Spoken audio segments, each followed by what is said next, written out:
Hello guys, it's Grimnit here, and today we are looking at something slightly different. I know this is not Torchlight and this is not PoE either, and this technically is not even really an ARPG. Well, it is, but yeah, slightly different. But yeah, I decided to take a look at this game because I've been kind of following it a little bit, and I think people who play ARPGs like PoE, Torchlight, should really enjoy this game because this game gives you the kind of power fantasy of ARPGs, going from like 0 to absolutely just annihilating the whole screen. But the difference here is that you go from 0 to that hero in 30 minutes, 60 minutes, whatever. And then you also, of course, have the meta progression. I'm not going to get into that too much. As you can see, there's a bunch of characters. You begin with 3 of them, I think, and then you can unlock them. Some of them require like achievements and stuff. Some of them have different weapons that you can craft. There's a rune system, which is basically kind of your loadout, and there's a bunch of them. Then there's a skill tree, which just gives you basic stat increases and some cool abilities like healing yourself back when you die and all that good stuff. A bunch of achievements, so if you're a person that really loves achievements, then this is game for you. But yeah, I'll jump into the game. I'll go for kind of something slightly easy-ish, and we will start this off. As you can see, the game looks pretty nice. I really do dig the art style and everything. It's really cool. And effects. You might think probably this is gonna go a little bit too hectic, a little bit too crazy, and you will be right about that. But one thing this game does give you is in settings. Actually, like, all the settings are so nice. You can really adjust everything that you want, and you can make your special effects be less visible. Yes, they gain transparency. And of course, when you get like boss fights, whatever, it helps you a lot to not get hit. Because later on you will see that yeah, it gets a little bit crazy.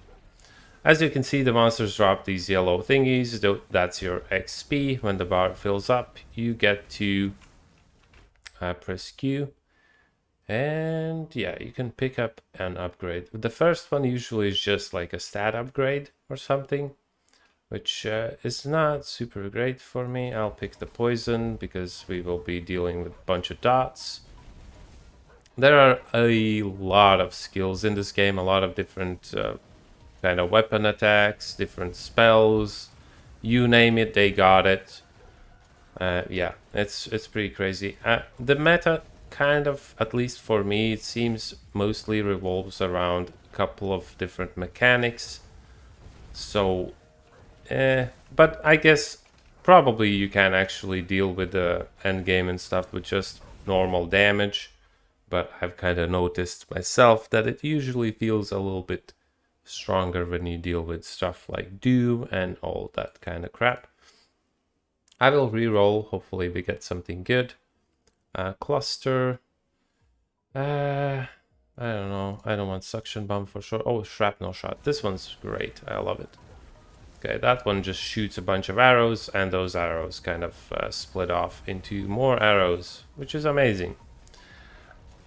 Once in a while you get these kind of rare monsters, but the main idea is that you have to kill a certain amount of monsters for the boss to spawn. And there's 5 bosses. Once you go up, and basically after you finish a map that you already have finished, I think that's how it works, you get a choice to just leave when you finish it, or to go like to the next one, and that one will be way harder. The second map will have spawn 2 bosses at a time, a third one will spawn 3, etc, etc, and it gets pretty insane. Okay, we have 5 upgrades. Let's see what we can get here. Damage increase, and the nice thing also, as you can notice when I mouse over, it shows me that these are that type, burst. You can see the skill types, the tags on the bottom there, but it also shows you when you're mousing over something that affects it, which is really nice. Let's take the damage increase. This is Doom. So it's probably one of the kind of most OP mechanics, I think, because it applies Doom and that causes damage after a set amount of time.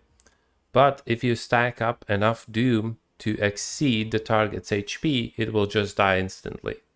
So that helps quite a bit. Weakening Grenade, I would say, is probably the strongest skill in the game because it increases all damage received for that enemy that it hits by 24%. And not just from hits, but also from negative effects. And it stacks up. Yes, it stacks up. And with the attack speed that you can get in this game and like multicast and all kinds of crap like that, it stacks up a lot. So I'm going to take that. Multicast, by the way, is a chance for your skill to cast again. And it just like keeps rolling. So you can, even if you have 48%, there's a chance that you will cast the skill like 4 times as well, not just 2. Okay, I'll take that because it's a little bit too crazy to not pick up a multicast ability. But yeah, you also have a dodge on space. By default, you just have one dodge charge, but later on you get an upgrade that gives you another, and there's also, of course, an upgrade in the game itself where you can pick up. I think it's epic. And yeah, you get another charge then. But yeah, 2 charges usually enough. Here you also get materials that you need for upgrading, for crafting different weapons and stuff. For now, it's kind of probably won't need too many of these like materials like ores after the like first few runs, like full runs, because there's not that many weapons to craft right now in the game, so that's kind of something that you can collect for the future.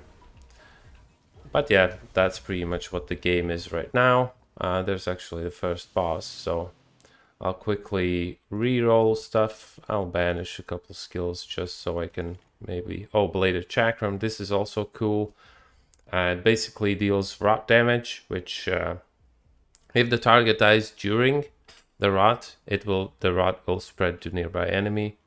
There's a buff, Bloodlust, also very good, but I will pick the Chakram. That's multicast for like everything, so that's very strong. Movement speed, of course, always is good. Kind of not sure really. Okay, I'll pick the Bloodlust. It's a really nice buff, and you can actually manage it to go to the point where you have it on always.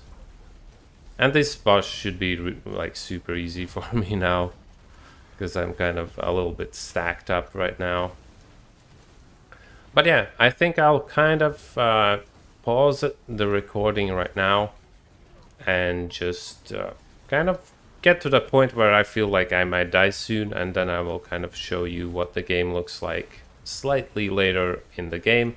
And I'll probably go over some points why I think the game is really good, and maybe some things that should be fixed and that you should maybe beware if you're thinking about getting this game. Okay, I'll see you in a bit. Alright, I'm not gonna go like too far in the game. This is, we're getting close to the last boss in this area.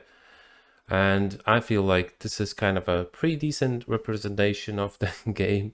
So you can see what the game kind of looks like before it gets too crazy when you have to turn down the effects. Bear in mind, of course, the performance is one of the problems that you might have. I don't have a too powerful PC. Like I'm running pretty basic setup with a well, at least overclocked, and you know everything is set up correctly on a 3600X and a 2060 Super right now. So yeah, if you have even worse PC than me, then bear in mind that you might run into quite a bit of problems in terms of performance later on, because as you can see, okay, I'm recording, so I'm losing some frames there as well, but yeah, it's it's getting slightly choppier right now, and this is not even that crazy. Like for this game, this is pretty chill. This is a pretty chill vibes. But as you can see, we're doing a lot of AoEs, our grenades, and everything is just massive AoE. And yeah, it's getting a little bit crazy. But yeah, we'll see how we can deal with the boss. I'll quickly get some more upgrades. Actually, really want to get the attack speed on the grenade, the weakening grenade, because that thing is just absolutely paramount to our success overall. Oh boy, yeah, this is kind of crazy. Yeah, one really nice thing in this game is that when you touch monsters, you don't take damage. You know, like I can grind up to the monsters and I'm taking no damage, as you can see. They actually need to hit you. They have animations, they have attacks, and all of them also have these red circles and all that stuff, red areas, where you know that you will get attacked. So there's really not that much bullshit in terms of you getting hit and whatnot. Of course, some of the issues might arise with like performance and not seeing where you're going, but that's why we have this option. You can just turn it down. And you literally see everything, because now you don't see your FX at all. Of course, this is kind of less pleasing to the eye in terms of like the FX, but yeah, later on it's kind of a necessity, because otherwise the game gets a little bit too crazy maybe. So yeah, I'll turn it back up because, you know, it looks nice, but yeah. Bear in mind that you should turn it down later on after like first map or so, because it will get absolutely freaking nuts. Okay, let's pick a couple more upgrades. Magnetic, burn. So any skill can do pretty much any stack of like some sort of weakening effect or whatever, or dot. Even if it's like, let's say, an ice skill, if you have an effect that gives your attacks and spells burn damage, for example, that it can apply a burn, it will do that even with your ice skills, with ice damage, whatever damage, doesn't matter. So this game is like absolute insane. Like, yeah, absolutely destroyed the boss.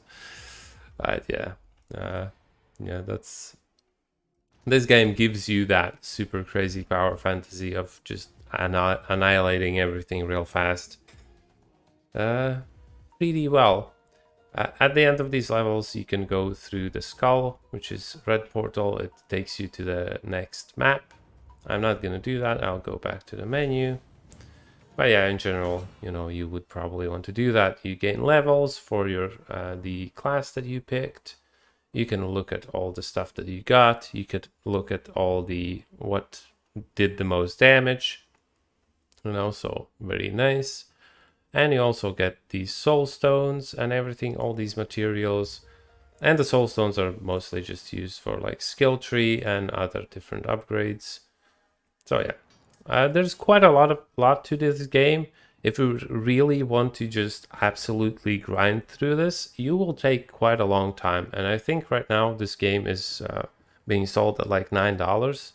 And for $9, this game is just an absolute steal in my opinion. So yeah, not really much of a review or something.